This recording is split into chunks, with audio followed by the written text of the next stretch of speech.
Hey y'all, welcome back to MovementLink. So in this video, we're going to talk about the setup of the snatch. And really what we need to understand when we're trying to figure out how to set up for the snatch, it is going to be very different than a deadlift, and it'll be a little different, but a lot of the same thinking as what we're doing in the clean. So we need to understand what we're optimizing and what priorities we're setting. So in the clean and in the snatch, what we're trying to do is maximize our bar speed at this top position. So then it turns into the gymnastics move where we pull on the bar to pull ourselves back down and around so we can punch through and go receive that bar. So with the priority on bar speed at the top, what that does is now we have another priority of getting ourselves into a position where we can maximize that bar speed, which is going to be the jumping position or the hang position.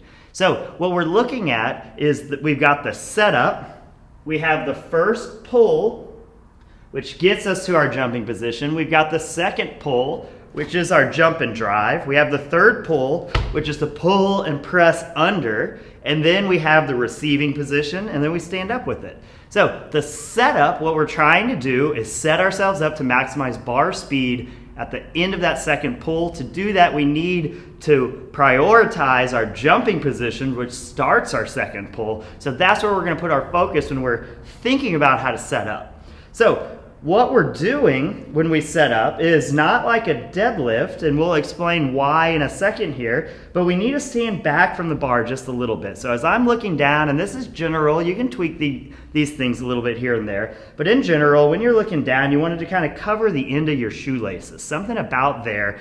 That way, when we're coming up off the ground, we can pull that bar in, and we can get it into that jumping position without running into our knees.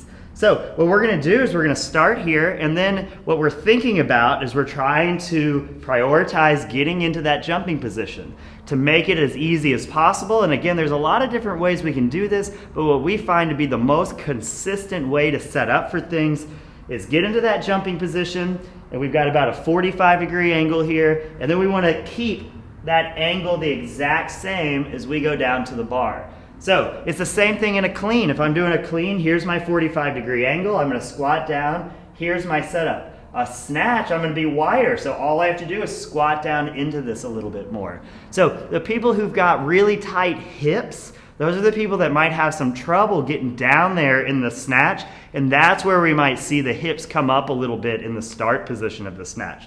But in general, we're looking for that 45-degree angle coming down so we can then get our grip set up from there, and then in that first pull we're maintaining that position to come up so we can drive the bar up. So that's the back angle we're looking for, and then we're just squatting down to get there. So the other thing we need to consider is where's that grip? We know it's wide, we know it's going to be an overhead squat grip, but how wide do we get it? And again, everyone can be a little bit different, but the best place to start is just pick that bar up with a wide grip, bend over and put it in your hip crease. What you should be able to do is with your shoulders pulled back, and this is something I struggle with a lot, with your shoulders pulled back, if we bend over, that bar is exactly in that hip crease. So if you look over and I shrug my shoulders down, it's too low. Or if I'm gripping too narrow and I bend over, I have to like row it into that hip crease. So that hip crease, there's one spot it can be, and it's extremely important because every millimeter adds so much to our leverage. And we want that bar as far back behind us as we can get it. So we put it right in that hip crease. So there's that one spot that's optimal for that bar if we can get it there. So if we're standing up with it and it's in that hip crease, that's going to be where that is. And then on all these barbells, there's knurling. So make note of where that hand is. And I know if I put the middle of my thumb, and everyone's a little different, right on that last line there, that last ring, then that's where I set up. So I can be consistent setting up every time.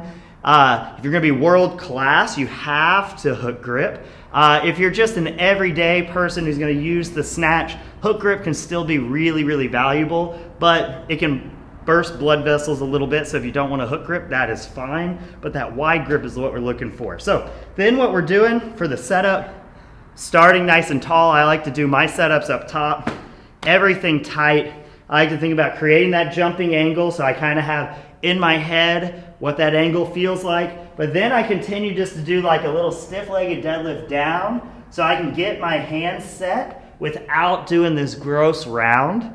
So I think jumping angle, but then I'm going to come down and find my hands. Then I'm looking to hook grip, get my shoulders back, pull on the bar to re-get that jumping angle. So when I'm coming, it's ready to go, and I can come find that hip crease to get optimal leverage on the way up. So that's kind of the checklist. It's real simple. Same posture things we're doing up here, feet flat on the floor, twisting in, even weight, everything nice and tight. We should be doing that all down there, trying to mimic the back angle without dumping our shoulders, mimic the back angle of your most powerful jumping position. And then the grip is a grip that when our shoulder position is right and we're up in this jumping position, that bar is gonna find perfectly our hip crease. If we're doing those things well, then we are most of the way there. If we want to get real nitpicky, and this is something you don't need to worry about until you're kind of years into the snatch, but we're going to get real nitpicky. We're going to start with our weight. Instead of 50-50 on the foot like we do almost everything, we're going to go just a hair up to the toes, and that's going to allow us to pull just a hair back as we're getting that drive to keep the weight back just a little bit. And we're talking 50-50 and 60-40, okay? So not big differences, not way up on the toes and way back on the hair. Barely, barely, barely. So that's super nitpicky stuff. But in general, feel your feet nice and flat. Jumping angles where we're trying to get, so that's where the setup's gonna be. You're just gonna have to squat your way down in there. Find that grip, try and be consistent.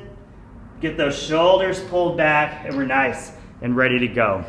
Last thing before we leave here, a lot of people make the mistake of twisting into the bar like we would a push-up or a pull-up or anything like that. But remember, this is the jumping position. So we're actually gonna twist the opposite way, internally rotating. That way when I come later on to pull under, I can get those elbows high and outside, and I don't have this bicep curl that pushes the bar forward.